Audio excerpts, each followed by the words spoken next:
Dot line और shape के बाद हम जिस important visual element of design का जिक्र करेंगे वो है साइज़। आइए जानने की कोशिश करते हैं कि साइज़ दरअसल है क्या और ग्राफिक डिज़ाइन के अंदर इसकी क्या इंपॉर्टेंस है। दोस्तों, साइज़ को कुछ इस तरह से डिफ़ाइन किया जा सकता है कि एक से ज़्यादा शेप्स, दो या दो से ज़्यादा शेप्स के बीच में मौजूद वेरिएशन को साइज़ कहा जाता है। दोस्तों, साइज़ वैसे तो आम तौर पे किसी भी शेप या ऑब्जेक्ट का हुआ करता है, लेकिन इसका सही अंदाज़ा हमें दरअसल उस वक्त होता है जब एक से ज़्यादा चीज़ों को हम आपस में कंपेयर करते हैं। ये कंपैरिजन दो या दो से ज़्यादा ऑब्जेक्ट्स का भी हो सकता है या एक ही ऑब्जेक्ट के अंदर मौजूद डिफरेंट पोर्शंस का भी हो सकता है। एक आम सी मिसाल से इसको समझने की कोशिश करते हैं। दोस्तों, फ़र्ज़ कर लीजिए कि आपके दो दोस्त हैं। एक की हाइट बहुत ज़्यादा है, यानी कि वो बहुत हाइट में लंबा है, और एक की हाइट जो है वो बहुत छोटी है। आप डेली भी अगर उन लोगों से दोनों से मिलते हैं, आपको उनकी हाइट का फ़र्क इतना मालूम नहीं होगा। अगर किसी दिन वो दोनों दोस्त आपके सामने इकट्ठे खड़े होंगे, तो डेफ़िनेटली आपको अचानक अंदाज़ा होगा कि यार इन दोनों अफ़राद की हाइट के अंदर बहुत ज़्यादा डिफ़रेंस है। तो मालूम ये हुआ कि साइज़ के बारे में, चाहे वो किसी इंसान के जिस्म का हो या वो किसी भी ऑर्गेनिक या नॉन ऑर्गेनिक चीज़ का हो, एक्चुअली हमें उस वक्त सही अंदाज़ा होता है जब हम उन दो या दो से ज़्यादा चीज़ों का या उस एक चीज़ के पोर्शंस का कंपैरिजन करते हैं। एक और मिसाल को देख लीजिए। हमारे बॉडी पार्ट्स, ह्यूमन बॉडी के अंदर डिफरेंट बॉडी पार्ट्स हैं, हेड से लेके फीट तक, जिसके अंदर हमारा हेड, हमारी नेक, ट्रंक, आर्म्स, हैंड्स, लेग्स और फीट वगैरह शामिल हैं। दोस्तों, अगर हम किसी भी ह्यूमन बॉडी को एज अ होल देखें और ऑब्जर्व करने की कोशिश करें, तो हमें मालूम होगा कि हर ह्यूमन बॉडी के अंदर हेड का और उसके लिहाज से ट्रंक का और उसके लिहाज से फीट का या लेग्स का एक अपना कंपैरिजन मौजूद है, एक अपनी वेरिएशन मौजूद है। इसी तरह से अगर हम ज्योमेट्रिक शेप्स के अंदर देखने की कोशिश करें, मिसाल के तौर पे आप एक ट्रायंगल को लें और ट्रायंगल की बड़े और छोटे साइज में डिफरेंट वेरिएशंस निकालें, आप ये देखेंगे कि with in that same shape, shape तो ट्रायंगल ही है, लेकिन आपको उनके साइज में वाज़े वेरिएशन यानी कि फ़र्क मालूम पड़ेगा। तो पता ये चला कि साइज को जांचने के लिए कंपैरिजन बहुत इंपॉर्टेंट चीज़ है। दोस्तों, साइज ग्राफिक डिज़ाइन में करता क्या है? साइज ग्राफिक डिज़ाइन में अट्रैक्शन पैदा करता है।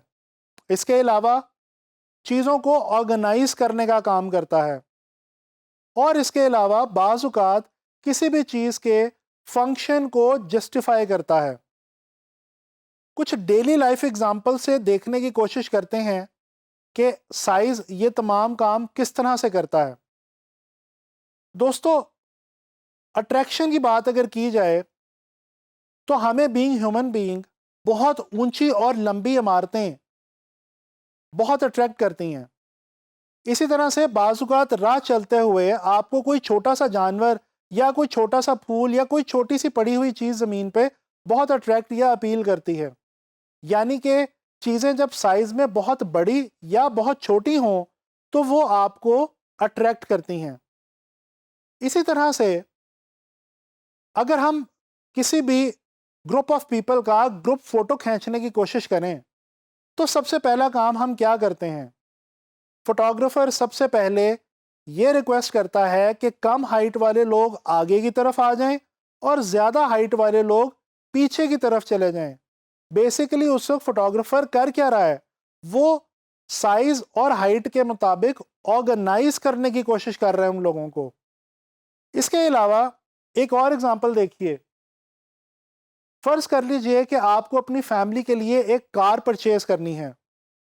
आपकी फैमिली के ग्रुप ऑफ पीपल जो है वो 5 से 7 लोग हैं।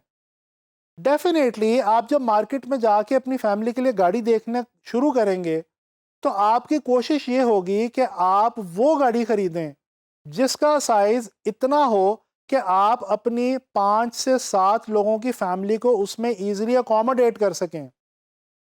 तो बेसिकली एक हमारा डिसीजन गाड़ी परचेज करने का ये भी साइज पे डिपेंड कर रहा है, या इन अदर वर्ड्स साइज जो है वो हमारे इस डिसीजन को जस्टिफाई कर रहा है। अगर प्योरली ग्राफिक डिज़ाइन के हवाले से बात की जाए तो ग्राफिक डिज़ाइन के अंदर भी साइज जो है वो अट्रैक्शन भी पैदा करता है, चीज़ों को ऑर्गेनाइज भी करता है।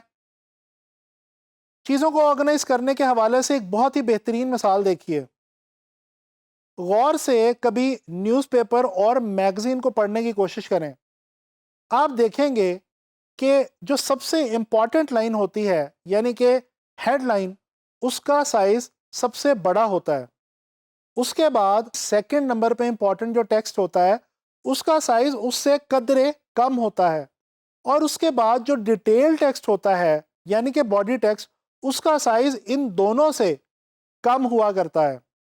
तो दोस्तों बेसिकली ग्राफिक डिज़ाइन के अंदर काम करते हुए हम साइज को बड़ा या छोटा करके डिफरेंट ऑब्जेक्ट्स की मदद से, पिक्चर्स की मदद से या टेक्स्ट की मदद से अट्रैक्शन भी पैदा कर सकते हैं और ऑर्गेनाइजेशन की सेंस भी प्रोवाइड कर सकते हैं। दोस्तों जब हम एज अ ग्राफिक डिज़ाइनर अपनी लेआउट या अपनी कॉम्पोजिशन बनाते हैं तो हमें ये फैसला लेना होता है कि हम चीज़ों को उनके किस साइज़ के अंदर इस्तेमाल करें। इस फैसले की बुनियाद पे हम अपने डिज़ाइन के अंदर ब्रेक भी दे सकते हैं, मुख्तलिफ एलिमेंट्स को फिट इन भी कर सकते हैं और इसी तरह डेप्थ या पर्सपेक्टिव भी बना सकते हैं। दोस्तों उम्मीद है कि आप लोगों को साइज़ के हवाले से समझ आ गई होगी। नेक्स्ट लेक्चर के अंदर हम इंशाल्लाह ताला स्पेस के हवाले से बात करेंगे।